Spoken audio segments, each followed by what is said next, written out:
YouTube keessa akka gadi seentaniin ajaboo show jettanii barreessuus ni dandeessan isiniif baha. Ummu ajab jettanii barreessanillee isiniif baha. Ergasii fuula YouTube kiyyaa akkanatti isiniif baha. Subscribe gochuudhaan viidiyoo mataa isaa gattu hidhanii karaa mana YouTube chaa deemtanii erga karaa mana YouTube chaa deemtanii playlist kan jiru viidiyoo short viidiyoo fi community playlist kan jiru jira fira isa sana gattu hidhanii ajala gosa garaagaraatiin viidiyoo dabbaa qofa jechuudha. Viidiyoo dabbaa karaa bareeda ta'een harmaa fi dabbaa qofa guddisuu danda'u ni argattan jechuudha. Obboleewwan kiyyaa viidiyoo kana akka xumuraatti dhageeffadha. Gabaabduu jechuudha. Muuxannoo hamma qaburra. Saniifis ni dhufu.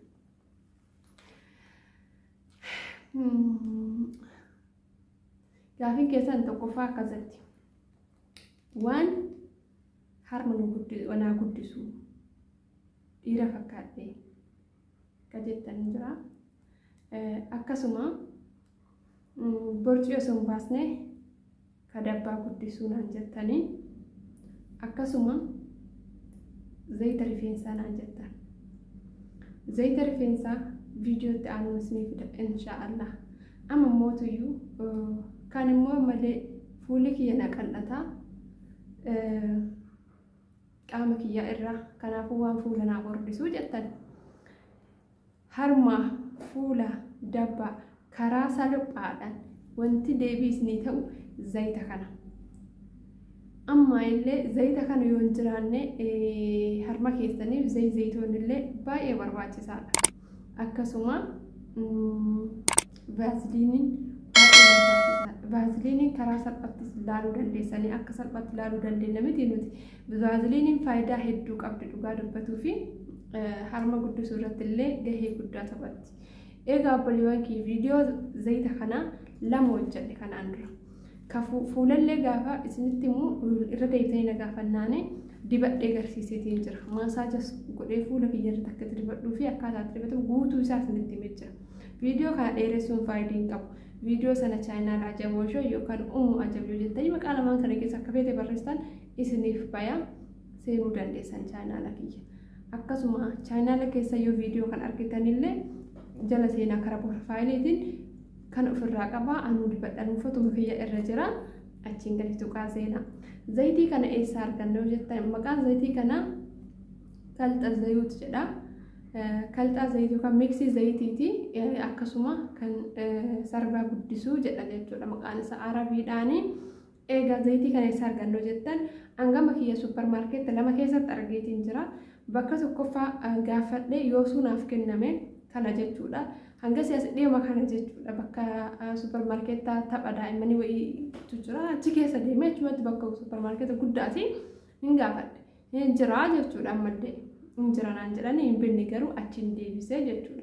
Egaa zayita kana fayyadama keessattuu harmaaf yoo barbaaddan zayitni kun baay'ee isin barbaachisa. Maaliif harmi yeroo hedduu sochii maasaajan waan guddatuuf jechuudha. Maasaaja yoo taasistan kanaan isiniif guddata.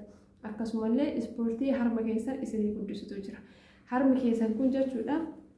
Harmi keenya yoo fakkeenya girgiddaa bichaa kan taasisan qabattanii ispoortii sana meebii yoo haalli naaf mijate bika kana viidiyoo san isinii kaa'uu danda'a. Girgiddaa akkanatti qabdanii dhaabbattanii jechuudha. Osoo qaamni keessan biraa hin socho'in jechuudha. Asuma akkama bichaa kana bichaa akkanatti achi jettanii akkanas deebistan jechuudha. Akkana jettanii akkana deebistan. Yeroo sana harki keessan asii kuni hiddi kun wal harkisatti deema jechuudha. Hiddi kun wal harkisuu jechuun immoo akka dhiigni keessa deemuu taasisa jechuudha. Egasii hiddi isaa jabaata deema. Maasaaja immoo kana irratti dabaltanii maasaaja gootanii hamma miniitii ta'ee hamma daqiiqaa ta'ee jechuudha. Yeroo hirribaa keessanii yeroo raftii keessanii yoo taasistan torbee keessatti ofii keessanii jijjiirama argitan. Haadha deessallee haa taatu jechuudha. Dubartii deessallee haa taatu dubartiin deessallee haa taatu jechuudha. Baay'ee ni guddisa. Kanaafiyyuu isa kana baay'inaan fayyadama. Akkasuma fuula keenyallee kanaan maasaaja gochuu ni dandeenya. Zayitiin kun zayitii maaliif beektanii? Zayitii helbaa yookaan zayitii abishiiti. Zayitiin abishii baay'ee tokko faayidaa guddaa qaba. Abishii fakkeenyaaf firemmaan abishiitu jechuudha. Maankaa tokko dhiitanii obboleewwan kiyya abishii maankaa tokko yoo jiraate jechuudha. Kanallee godhachaa abishii maankaa tokko yoo jiraate dhiitanii qulqulleessitanii bishaan burcuqqoo tokkotti biddarra keettan tokkoof gimmaashatti gootan erga sanii haadaan futiktiktaa jedhu haa boora ta'uu idanii bishaan sana xaffaftanii yoo yoo jaallatan sukkaara wajjin inni islaan dhadhaa waan ta'eef yookaan qabbaneessitanii dunuunfattanii bishaan san gixxum gootanii yoo dhuydan dhugaa dubbatu guyyatti yeroo takka osoo xiqqoo takka akkasii fayyadamtanii jechuudha. Bishaan sana fayyadamtanii kana maasaa dibatanii torbee keessatti akka ajaa'ibaa kanatti milkooftanii ofii keessanii of agartanii jechuudha. Innaa immoo ammallee shaaworii qofa isin barbaachisa. Maaliif kunillee waan foolii qabuuf sunillee waan foolii qabuuf shaaworii bichaa guyyaarraa shaaworii keessan qulqullina keessan bichaa eeggachuudha jechuudha. Akka fooliin habishee helbaasni irraa hin baane jechuudha. Waan achi shakkii malee torbetti jijjiirama argisiistan. Ammallee sarbaadhaaf illee jechuudha. Sarbaa keessa yookaan taa'aa jechuudha. Taa'aa irratti illee kanuma dibdanii maasaaja taasistan. Fakkeenyaaf shaaworii yoo seenuudhaaf seentan shaaworii seentanii akkuma seentanii dhiqattanii geessanii ofirraa goysuu ni dandeessan. Yoo masaanaa daqiiqaa ta'e tokkoof isa kanarraa jechuudha. Hirriidan jechuudha. Qaama keessan kana maasaaja ajaa'ibaa kana gootan jechuudha. Erga maasaaja gootanii bijaamaa waan akka bijaamaa kan uffattanii raawwattanii gadi baatan bakka hammaa matii gadi baatan. Kazaan wallaahi ispoortii sun ajaa'ibatti daallee keessan kan isin guddisa. Ispoortii sana bakka iddoo argitan ta'a. Ispoortii sochii qaamaa jechuudha. Osoo lafa hin gahin anama waan muslima ta'eef malee dhugaa dubbatuuf akka fedhetti bahee isinitti agarsiisuu hin danda'a. Garuu hamma ta'e tokko hayaan barbaada. Waa hojjedhu irratti ani isin barsiisuudhaaf jedhee afaan kaasa irratti immoo gochaan argisiisuu hin barbaadu. As bira immoo viidiyoo isin kaahuu ni danda'a jechuudha. Ispoortiin baay'ee sarbaa keessan isin guddisaa baay'ee bareedaadha. Wal akka hiddi keessan akkanatti jabaatee wal harkisu taasisa jechuudha. Amma illee immoo viidiyoolee hedduu kadabbaa hojjedheen jira. Chaanaala kiyya jala seentanii ilaaluu ni dandeessan. Viidiyoo dabbaa takka lama hojjennu hundi isaanii faayidaa mataa isaa qaba. Hundi isaa jechuudha. Wallaahi viidiyoo ajaa'ibaa bichaadha hundi isaa kan an jaalladhu kan an faayidaa isaa bare kan irfii kiyya irraa milkaa'e kan namoonni hedduu fayyadamanii irraa milkaa'an isiniif fidee dhufee jechuudha. Yoo dandeettan viidiyoo sanniin itti fayyadama keessaa filadhaa kafeetan jechuudha. Keessattuu viidiyoo tamiraa fi jinjilaanaa fi akkasuma hamraasan ol fayyadamtanii akka ajaa'ibaatti isin fayyada. Yeroo gabaabaa keessa furdattanii jechuudha.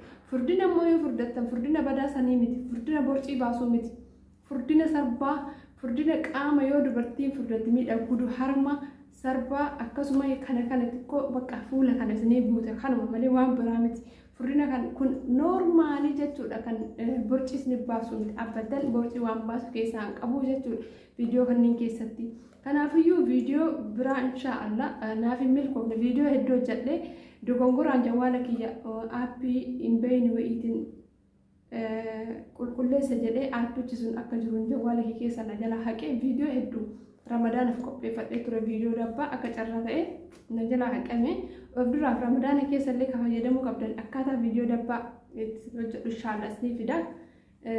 Hammaa miti wanni tokko yoo daleedee wade cimtee dalaguu qabda malee bade jettee bachuu qabdu bazee garuu akka ta'e dhugaa allammata waan kanaan hojjedhu ture. Baay'een aaree viidiyoo tokko hojjechuun gatii nama kaffalchiisaa obboleewwan keessi warri ilaaltan kuni homaa isinitti fakkaachuu dhabuu danda'a. Salphamoo isiniif fakkaachuu danda'a. Gaafa viidiyoo hojjetan viidiyoo tokko hojjechuuf baay'ee ulfaataadha dhugaa dubbatuu fi yoo isinirraa fayyadamne immoo dhugaa anillee kassaree isinillee kassartan jedhama jechuudha.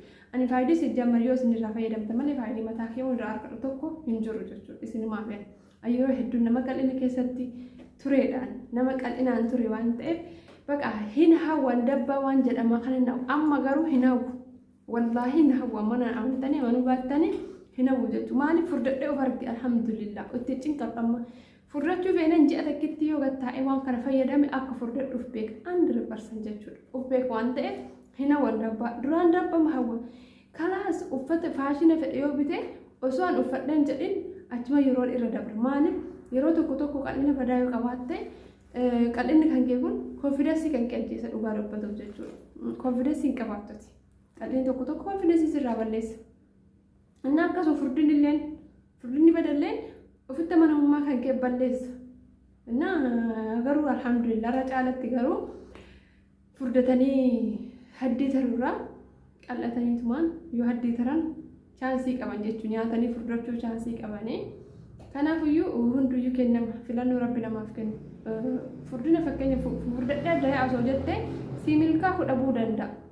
Warri furdate qal'ina hawwu warri qal'ate furdina hawwu.